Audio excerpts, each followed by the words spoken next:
Welcome back to the Gentleman's Gazette. In today's video, we're going to go through the 18 things that your barber wants you to know before you get in the chair.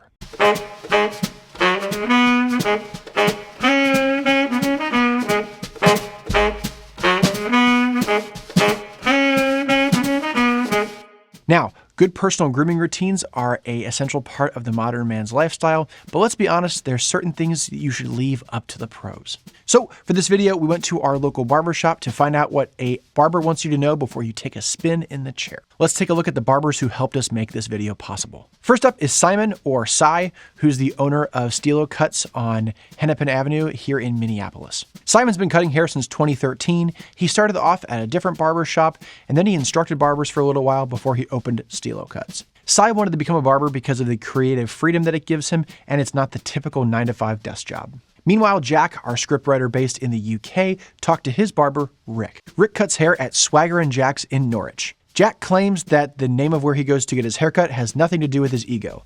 But come on, Jack. When we made this video, we quickly learned that a lot of things that barbers want you to know are universal. So if you're a barber or have barbershop experience, leave your comments down below. Now, without any further ado, let's get started. The first thing your barber wants you to know is if you're going to actually show up for your appointment. Now, this should be a really easy one, but you'd be surprised at how many people ghost their barber. It's important to consider and understand that barbers are not like the typical employee who gets a salary or an hourly wage. Most of them rent their chair from their barber shop, so filling up appointments is what keeps them paid and puts food on their table. So if you're unable to make your appointment, please give your barber as much time and heads up as possible so that way he can fill that slot with someone else. Keep in mind that this does benefit you too. After all, if barbers have 4 or 5 clients ghost them every day, they can go out of business, they can't afford their chair rent, and then you can't go to them to get a haircut. So make sure to give them plenty of heads up so that way they can sit someone else. Number 2, know what you want. Now, this might seem obvious, but you have to know what you want going in. Being a barber is a very skilled job, and although they might know a lot about cutting hair, they aren't mind readers. You really should think ahead about what you want before you go into the barber shop. Whether it's changing up your current look or going with something completely new, communicating that will give you the best results. And even if you're not completely clued in on all the lingo, bring a photo as that can help greatly. Just don't make it too crazy. And if you really don't know where to begin, take a look at our list of classic hairstyles for men here. Number 3, wash your hair. Now, this might seem obvious, but you don't want to be the guy who goes in there with day-old bedhead. If you're able to wash your hair before your appointment, this works best. Doing this ensures that your hair is soft, it's clean, and it's easily able to be cut. And when it comes to having styling products, it really comes down to the texture of your hair and the type of cut that you want. If you have longer hair or really thick hair, your barber might have to do an extra shampoo service and add that to your bill. In an ideal world, you'll wash your hair and go straight to the barbershop, but that's not always practical. So if you have a product, use something that isn't super sticky after you leave for work and get your hair cut. As a general note here and rule of thumb, Cy mentioned that a generic brand of hair products, such as what you get at Target or Walmart, is just too sticky and tacky for a barber to work with. This is personally something that I made the switch from, as I used to use a lot of drugstore brands, and then I went to more water-soluble and natural hair products, which leaves my hair feeling soft and makes it easy for the barber to cut it after I come from work. Number 4, don't wear a hat all day before your appointment. Hat hair will make it really difficult for your barber to do their job correctly. Whether it's been flattened by a beanie or it has the definitive line of a baseball cap, hat hair really smashes and flattens your hair and changes the overall look of it and makes it harder to deal with. And oftentimes the barber has to take the time to shampoo your hair and get it to a natural state before they can even get started, which also adds to your bill. Lastly, hat hair just isn't a good look on anyone. Number 5, when the clippers come on, please stay still. Now, I think it's easy to understand that barbers use sharp objects, scissors, clippers, and razor blades. And on top of that, most good barbers have to pay for their own tools, so they know how to utilize them best. The issue here is that a lot of people try to move their head in the direction that the clippers are being used. Now, I understand what people are trying to do here. They're either uncomfortable or they're trying to assist their barber in some sort of way, but really, it's not helpful. It's best to understand that when you sit in the chair, the barber is going to guide your head and neck in the right direction, and as Cy says, I'm the captain now. If your barber's a good one, they know what they're doing, so keep your head in the position that they set it in. On the other hand, don't have a super stiff neck. After all, just relax and enjoy getting your hair cut, as this is something different than your day-to-day experience. Number 6, don't constantly check your reflection. In other words, don't party like Preston in the barber's chair.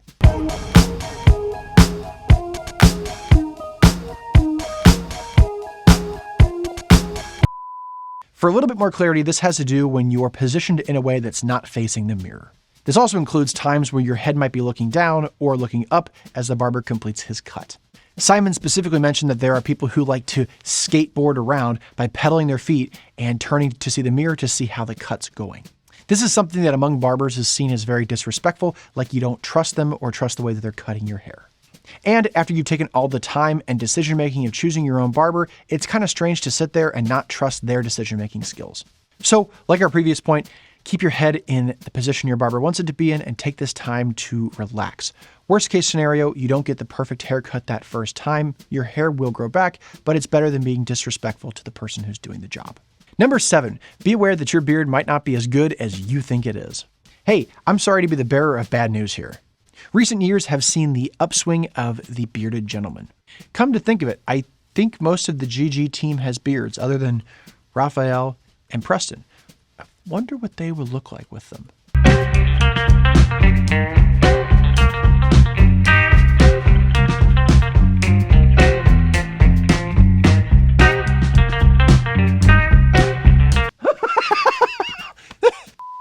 So if you're trying to cultivate facial hair, but your beard is patchy or wispy at best, you really can't ask your barber to line anything up.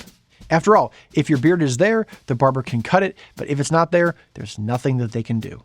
So take a look in the mirror before you go and be honest with yourself. Do I actually have a beard? And if you need tips on getting started with a beard, we have a whole guide on that here. Number 8, when your barber is attending to your mustache, do not look him in the eyes. While we're on the subject of facial hair and beards, here's a quick one. Don't look your barber in the eyes while he's trimming it. After all, it's really, really creepy. See? Please don't do this. Number 9, when you're talking to your barber, please know that they can hear you. This is closely related to our point about fidgeting in the barber's chair.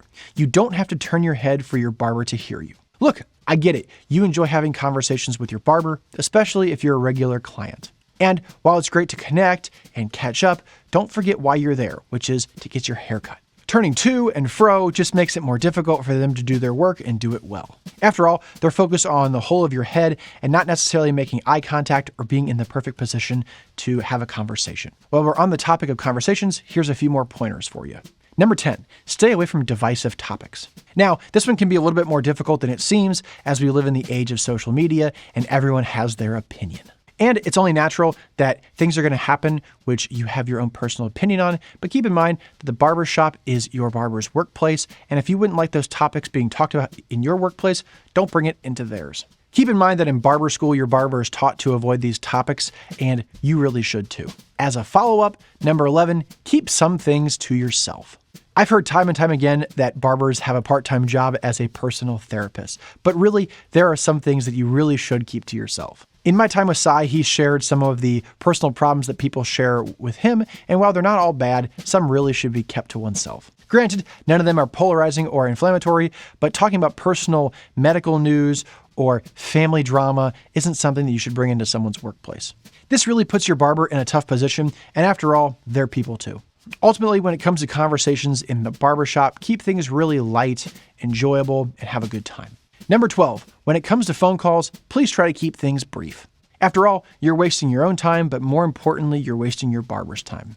Remember that if you take a 15-minute phone call, it can slow down your barber's progress and then make them late for all their other appointments, which not only makes them look bad and make a bad first impression for new clients, it can cause them to lose income. Number 13, if you're taking your child with you, please be realistic.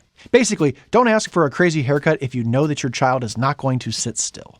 And also remember, the same rules about clean and tidy hair applies to your children as well. Number 14, please don't have your spouse or your significant other dictate your haircut. Now, this could be controversial, but it's true. If you have conflicting information between your barber and your significant other, it's just that, it's conflicting. Your barber needs a clear indication of how you want your haircut, and he doesn't need someone standing over his shoulder telling him every single thing to do with his clippers. And after all, no one likes to have a backseat driver. Number 15, only insecure barbers care about you cheating on them. If time is of the essence and you forget to book an appointment, but you need a haircut for a job interview or something that pops up, your barber won't be offended if you pick someone else in their shop to cut your hair. Not only that, but a confident barber will recommend you to someone else in their shop who they think has a high skill level and can give you a quality cut. And most importantly, if your barber is willing to come in on their day off to make an exception for you, make sure to tip them really well. Them coming in on their day off is essentially them working overtime for you. Number 16, know your own hair. Knowing your own hair and how it grows will help you get the best cut possible.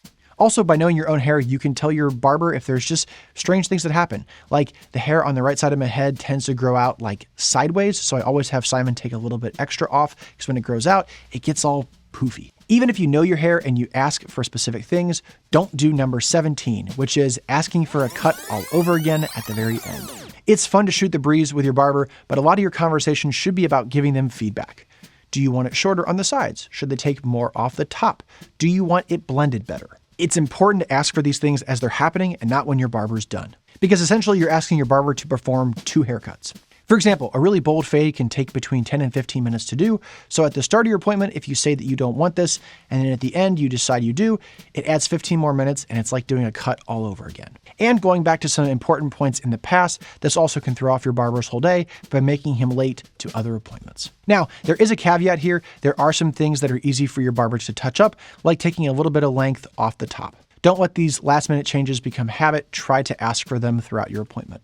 Lastly, number 18, your barber would love it if you could pay in a way that was easy for them. Now, this one might seem like a no-brainer, but in our current environment, there's many different ways to pay people. You have things like Venmo, Cash App, Zelle, cash itself, bank wire, writing them a check. There's all these different ways to pay your barber. Now, it's different for every barbershop, but Cy mentioned that his favorite ways are Venmo and physical cash. Using things like Venmo and physical cash allows Cy to have access to the money quickly, which allows him to feed his family. Other money services like Cash App can take several days, and then if you get your haircut on a Thursday or Friday, it can take up until the following Monday or Tuesday. In summary, pay them in a way that allows them to get the money quickly. And if you're going to tip your barber, at least 10% is always right. There's often this myth that the barber takes home the full percentage of the cut. So let's say it's $40. There's often the thought that, well, I'm just not going to tip him because he's taking $40 home anyway. Something that you should keep in mind is that although a well-seasoned barber might just be paying chair rent and take home the full portion of the cut, younger, less seasoned barbers are paying a percentage of their cut to the shop. So if the shop takes 25% of their $40 haircut, they're actually not taking home as much as you think they are. Also, in being a gentleman, we always recommend tipping for a service that you enjoy. That could sound wrong. Also, in being a classic gentleman, it's always good to tip. Ultimately, when it comes to getting a haircut, your main goal is to walk away looking good and feeling great. It's all about being relaxed and trusting your barber. After all, they're the professional, they know what they're doing, and they want you to enjoy the experience. In today's video, I'm wearing an outfit that's perfect for the unpredictable summer of Minneapolis. Now, you've seen this shirt a lot on me. It's a really cool one-piece collar in this really nice floral pattern that's made by Yoasoul. It's seen a lot of wear this summer, and I think that means I need to get more shirts that are like it because I wear this one too much. I'm also wearing a plain brown leather belt with some British tan khakis by LL Bean. And as I often do, I'm wearing a pair of white sneakers. These are a little different. They aren't completely bright white, but more of a cream from Crown Northampton. Once again, I am wearing socks, although it's hard to see. They are a prototype of something cool that's coming from Fort Belvedere. On my wrist is a new watch. It is the Longines Legend Diver, which has this really cool internal dive bezel. If you're looking for any great accessories, check out the Fort Belvedere shop. Also, a big thanks to Simon and Rick for their contributions on this script. If you need a great haircut, go to Stilo Cuts at one of their many locations in the Minneapolis area or the one on Hennepin Avenue to go see Cy.